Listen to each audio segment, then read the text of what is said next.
Search is everywhere. The question is, are you showing up? This is Search as a Channel.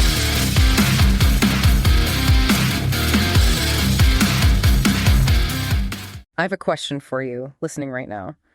What if the expensive, highly sophisticated security tool you just installed to protect your company's content is actually the exact same tool that is quietly erasing your visibility from search engines? I mean, it is the ultimate unintended consequence for a modern business. Right. You lock down the corporate headquarters to keep corporate spies out, Right. and you inadvertently, you weld the front door shut on your best sales reps. Yeah, exactly. They can't get in, they can't get out, and your revenue pipeline just starts to dry up from the inside. Okay, so let's unpack this, because that is the exact mission of our deep dive today. It's a critical one. It really is.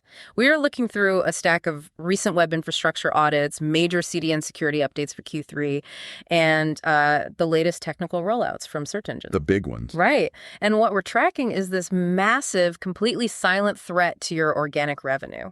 We're going to break down why protecting your site from AI data scrapers is accidentally shutting out the search engines that, actually drive your business. Yeah, and how this silent traffic erosion gets dangerously misdiagnosed by leadership teams. Which is the scariest part. Truly. And we really need to establish the stakes here before we get into the mechanics. Right, the nuts and bolts. Because historically, if we're talking about, bot blocking, server response codes, firewall rules. That's IT stuff. Exactly. That conversation lived entirely in the basement. It was a backroom IT issue. But the data crossing our desk today, it really demands a complete reframing. So it's not just a ticket in the IT queue anymore? No, not at all. If you are a CMO, an agency owner, or a business decision maker, this is no longer an IT ticket. This is a board-level revenue and governance risk. It directly impacts your bottom line. Wow. Okay, so let's start with the collision happening at, basically your server's front door. Let's do it. There is a frankly alarming trend in these recent web infrastructure reports detailing how new AI bot blocking rules, specifically the default toggles rolling out from major content delivery networks, are preventing legitimate search crawlers from indexing websites. Like Googlebot and Bingbot. Right, exactly. The ones you actually want. Yeah, and to grasp the mechanics of this blockade, we have to look at how these bots are fundamentally changing. Okay. Because search engines and AI scrapers, they used to be very distinct entities, right? They had different jobs. Right. But now, the platforms operating the web's infrastructure are reclassifying crawlers like Googlebot. No. It's no longer just a search indexer. What is it now? It's increasingly tagged as a mixed usage bot, meaning it performs both search indexing and, crucially, AI training data extraction. Oh, I see. Right. Which puts the IT department in an impossible position. A completely impossible position. Because the CISO gets a mandate from the board, right? They say, hey, stop these AI companies from scraping our proprietary content for free. Yep, lock it down. So the security team logs into their firewall, they find the toggle labeled block AI and scraping bots, and they just flip it on. And they think they did a great job. Right. They think they just protected the company's intellectual property. But in reality, they are unknowingly serving 403 forbidden errors to the very crawlers that generate millions in organic pipeline. Yeah, because the tools are simply too blunt for the complexity of the modern web. You have this binary switch trying to solve a really nuanced behavioral problem. It's just on or off. Exactly. And we have a looming concrete deadline for this issue. Oh, right, the September update. Yeah. According to the infrastructure updates we're analyzing, major providers are officially rolling out these updated default settings to block mixed usage bots on September 15, 2026. So this isn't a theoretical threat for a future fiscal year. No, this friction is happening right now. It makes me think of a retail analogy. Oh, I love a good analogy. Go for it. Imagine you run a high-end flagship store and management says, we have a shoplifting problem. Hire the most aggressive bouncer in the city and tell him nobody wearing a red jacket is allowed inside. Okay, I see where this is going. So the bouncer takes his job very seriously. He turns away every single person in a red jacket. But the problem is, your highest paying VIP customers happen to wear the exact same color jacket as the shoplifters. Wow, yeah. The bouncer isn't acting maliciously, He's executing a blunt directive flawlessly. That is a perfect visualization of a firewall serving a 403 error. The security layer doesn't care about your Q4 revenue targets. Right. It only cares about the rule. But taking that a step further, I have to assume someone in the organization would notice. Right. You would think so. If our flagship site is suddenly serving up errors to Google, wouldn't a dashboard of the marketing department just turn bright red? Like, wouldn't the CMO get an emergency alert? And that right there is the most dangerous element of this entire scenario. There are no technical alarms for the marketing team. Wait, really? None. None. When a firewall rule blocks a crawler, you do not receive a helpful automated email from your security vendor saying, hey, just a heads up, we shut down your primary crawl paths. That's terrifying. It is. The security dashboard shows a successful block, which looks like a win to IT. Meanwhile, marketing experiences this slow, inevitable erosion of visibility. So what does that actually look like in practice? If there's no alarm, what are the behavioral warning signs a business leader will actually notice first? Well, you won't see a sudden drop to zero traffic overnight. What you will notice is a strange stagnation in the search results. Like, things just freeze. Basically, yeah. Pages will simply stop refreshing their rankings. When your marketing team spends heavily to publish a brilliant new cluster of content, it'll take agonizingly long to appear in search. If it appears at all. Exactly. Yeah. And conversely, old URLs, products you discontinued or pages you deleted weeks ago, they'll stubbornly linger in the search results. Oh, which is going to frustrate customers who click on them. Huge customer experience issue, yeah. Because Google's crawler literally isn't allowed past the bouncer to see that you've updated the store layout. Right. They're relying on an outdated memory of your site. Precisely. And this leads to the most financially damaging part of the whole scenario, the boardroom misdiagnosis. Oh, the finger pointing. Oh, yeah. When organic traffic starts to soften and there hasn't been a confirmed algorithm update from Google to point to, the organization instinctively starts pointing fingers at the wrong people. Here's where it gets really interesting, because the internal dynamics detailed in these strategic analyses are just brutal. Brutal is the right word. You would think an agency or an in-house SEO lead would look at the raw data, spot the 403 errors, and diagnose the technical block. But the sources say they rarely do. The reality of corporate silos prevents it. I mean, a CMO looks at a 15% drop in organic traffic and assumes the expensive new content strategy is failing. So they panic. Yes. To make up for the lost pipeline, they panic and reallocate budget into paid ads, which drives up the overall customer acquisition cost. Meanwhile, the external agency looks at the lost visibility, throws their hands up, and blames general market volatility, or, a shadow algorithm update. Right, the invisible algorithm shift. Yeah. And then the COO sees the climbing acquisition costs and starts questioning the ROI of the entire SEO program. It's a chain reaction. Completely. Oh. Ultimately, the copywriters and the marketing managers get penalized for low engagement. And all because an infrastructure rule 3 departments away is literally telling Google to stay out. It is a tragedy of misaligned metrics. The marketing team is furiously trying to steer the ship, completely unaware that the IT department just dropped the anchor. Exactly. And to fully grasp the irony of this stay out message, we need to look at what search engines are actively demanding from publishers right now. Which is the exact opposite. The complete opposite, yeah. So let's pivot to Google Search Central's latest technical rollouts, because they are aggressively pushing large websites to prioritize crawl efficiency. Very aggressively. Specifically, they want sites to utilize a server response known as a 304 not modified code. Right. And let's translate that mechanism for the decision makers, because the underlying business logic here is crucial. Okay, break it down. A 304 code is basically a highly efficient handshake between your server and a search engine. A handshake. Yeah. When Googlebot arrives, it essentially asks your server, hey, here's the version of this page I saved on Tuesday. Has anything changed since then? If it hasn't. If your server replies with a 304 code, it means, no, the page is exactly the same. Don't waste your computing power downloading it again. Just use your saved copy. It's like checking a book out of the library. You bring it back to the librarian and say, has the author added any new chapters since last week? Right. And the librarian says, no, read the copy you have. It just saves everyone time and heavy lifting. The reason search engines are pleading for this efficiency comes down to a concept called shared capacity. Shared capacity. Okay, explain that. A website's crawl capacity is finite, and it's shared across all of a search engine's various bots. The bot that indexes standard web pages, the bot for images, the mobile bot. They all drink from the exact same well. Exactly. So high demand from one crawler severely limits the capacity available for the others. Okay, I see the collision happening here. If search engines are desperately prioritizing efficiency, literally begging publishers to use 304 codes to conserve bandwidth, Yes. What happens when your new AI security rules start serving up broken responses or massive latency or outright 403 forbidden errors? Well, if we connect this to the bigger picture, the consequence is devastating for channel resilience. Because they're wasting resources. Right. Google is a massive enterprise operating at an unfathomable scale. Computing power costs money.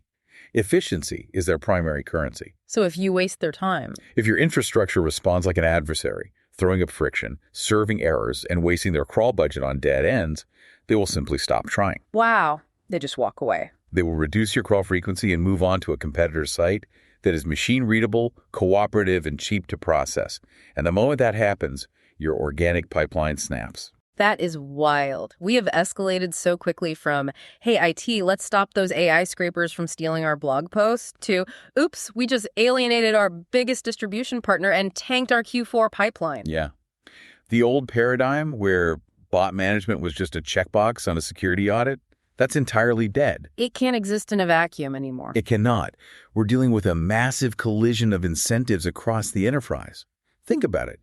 Content publishers demand control over their intellectual property. Right. Search engines demand maximum computational efficiency. Security teams demand absolute zero-risk lockdown. And marketers just want traffic to hit their target. Exactly. And you cannot manage that collision in isolated departments. Bot governance is now the foundation of your search strategy. So for the leaders listening, the executives who are suddenly wondering if their demand gen numbers are resting on a single Cloudflare toggle. Which they might be. Right. How do they actually take back control? The sources outline a very clear cross-functional leadership plan to audit this immediately. Yeah, they do. And the very first thing a leader needs to do is demand a verify clean access check. Okay. What does that entail? Do not accept a verbal confirmation from IT that Google is on our allow list.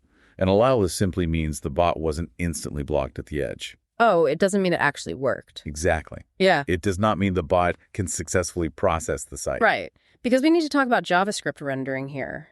Even if Googlebot gets through the front door, if your security protocols create too much latency, or if they block the resources needed to execute JavaScript, what happens? The search engine essentially sees a blank page. Modern websites rely heavily on JavaScript to load products, text, navigation, you name it. So it's invisible. Pretty much. If your security fiction prevents the bot from rendering that code before a timeout triggers, the bot assumes your page is empty. So the firewall says success, but the search engine sees nothing. Right. You must verify clean, fully rendered 200 success responses. Which means we can't just rely on the high-level dashboard. The next phase of the audit has to be a deep dive into the server logs to hunt for 403 errors, correct? Yes. Log parsing is where you find the hidden collateral damage. High-level dashboards, they lie by omission. How so? Well, they might show a 99% success rate, which looks great, right? Yeah, sure, sounds fine. Until you realize the 1% being blocked is the exact directory housing your most profitable enterprise software products. Ouch. Yeah. You need to look for patterns. Which specific URL paths are getting blocked? Which user agents are being unexpectedly challenged with CAPI-CHAs? Okay, so once you identify the damage, how do you fix the underlying policy? Because the CISO still needs to block the rogue AI scrapers. That mandate didn't go away. Right, and that requires separating your AI defense from your search access. Leaders must demand precision from their security teams. Blunt binary controls are unacceptable now. So it has to be smarter. Much smarter. Your defensive posture must use nuanced behavioral analysis to distinguish between a rogue, scraping bot hammering your site and an essential search crawler pacing itself respectfully. Even if they share similar technical characteristics. Exactly. And as we secure that access, we have to validate freshness signals, tying directly back to that 304 not modified efficiency we discussed earlier. Yes, efficiency is everything.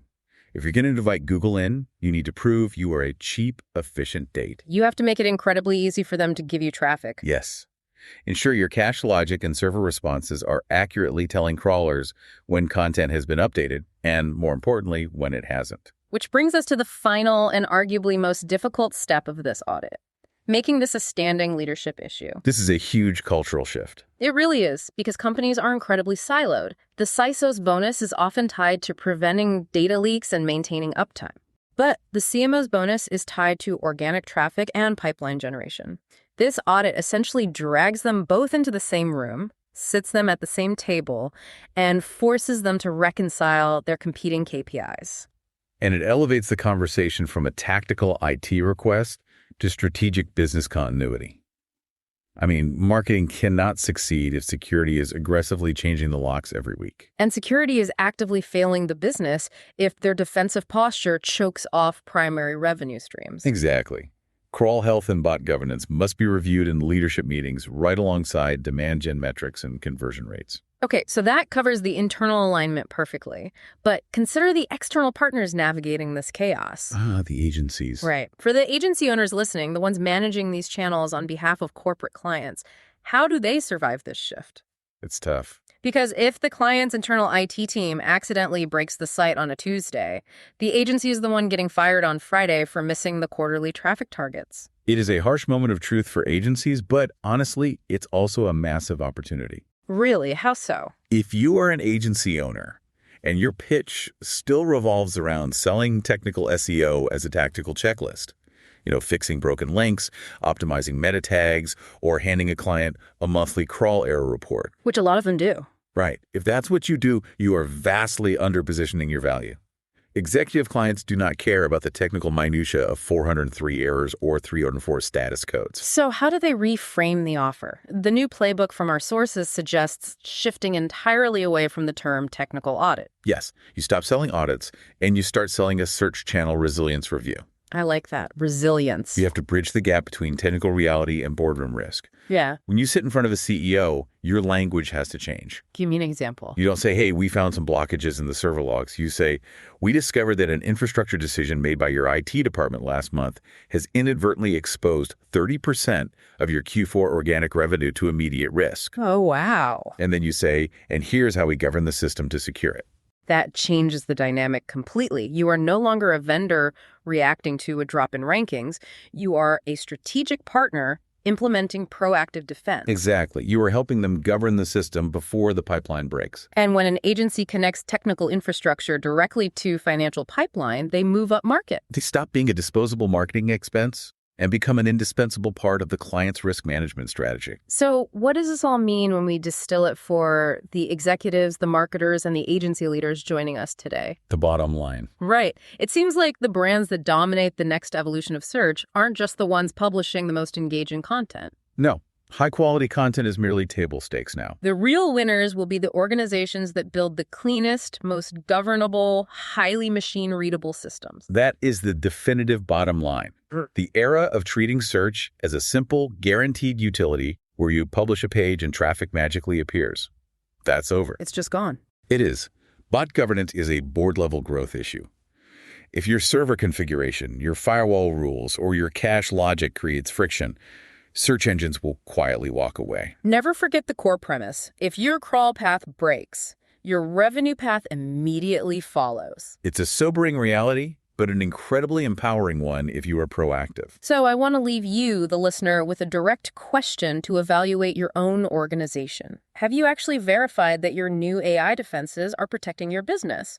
Or are they quietly shutting down your most profitable revenue channel right now? And to push that even further, consider the long-term implications of this infrastructure. Oh, there's more. Yeah, we focused on the immediate risk of accidental blocking, but look at the trajectory of the market. As AI platforms become increasingly desperate for high-quality, verified training data to feed their models. They need data. Exactly. What happens when they transition from scraping in the shadows to offering lucrative financial incentives for exclusive crawl access to your site? Wait, that is a staggering thought. The platform's actually paying you directly for the privilege of crawling your data. Yes, but here's the catch. If your internal infrastructure is currently too blunt to even distinguish between a malicious scraper and a benevolent search crawler today, Right. how on earth will your organization manage when bot blocking transforms from a simple security measure into your company's primary monetization strategy tomorrow? Wow. The precision of the defensive infrastructure you build today will entirely dictate your ability to compete in that new marketplace. We are talking about a total paradigm shift. It brings us right back to the flagship store analogy. It does, yeah. You can't just hire a bouncer, give him a blunt rule, and walk away. You have to train him, monitor the door constantly, and ensure he knows exactly which guests pay the bills. Because a locked door doesn't care if it's keeping out a thief or your biggest investor. Very true. Thank you for joining us for this deep dive. Take this conversation, take that cross-functional audit into your next leadership meeting, and make absolutely certain your front door is actually open for business. Thanks for listening. And don't forget to subscribe.